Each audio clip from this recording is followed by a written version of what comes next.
Hi friends, எல்லோரும் எப்படி இருக்கீங்க? இன்றைக்கி 21 டேஸ் வெயிட் லாஸ் சேலஞ்சில் டே 11. இன்றைக்கி என்னோடய வெயிட் வந்துட்டு 77.50 இருக்குது. ஏன்னு தெரியல. நேற்று ஸ்நாக்ஸு பொரியும் கொஞ்சம் ஸ்வீட்டு பிரசாதம் எடுத்துக்கிட்டேன் இல்லைங்களா, அதனால் கூட இருக்கலாம். பார்ப்போம் நாளைக்கு எவ்வளோ வெயிட் இருக்குன்ட்டு. காலையில் ஒரு கிளாஸ் சுடு தண்ணி மட்டும் எடுத்துக்கிட்டு ஒரு 8 மணி போல் வாழைப்பழம் எடுத்தேன். ஹாஸ்பிட்டலுக்கு போடணும் வந்தது தைராய்டு செக்அப் பண்ணுறதுக்கு. போயிட்டு செம்ம தலைவலி. இன்றைக்கி காஃபி மட்டும் கொஞ்சம் வெல்லம் போட்டு குடிச்சிட்டேன். லன்ச் இன்னும் 1:30 மணி ஆகிடுச்சு சாப்பிட்றதுக்கு. ரசம் சாதம் தான் இன்றைக்கி எடுத்தேன். இதுக்கப்புறம் ஒரு 4 மணி போல் க்ரீன் டீயும் கொஞ்சம் வேர்க்கடலையும் நான் எடுத்துக்கிட்டேன் ஸ்நாக்ஸுக்கு.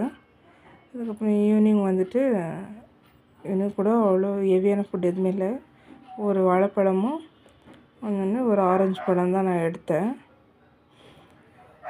பார்ப்போம் நாளைக்கு எவ்வளோ வெயிட் இருக்குன்ட்டு. ஓகே ஃப்ரெண்ட்ஸ், நாளைக்கு பார்க்கலாம். என்னோடய வீடியோஸ் பிடிச்சிருந்தா லைக் பண்ணுங்கள், சப்ஸ்கிரைப் பண்ணுங்கள். Bye friends.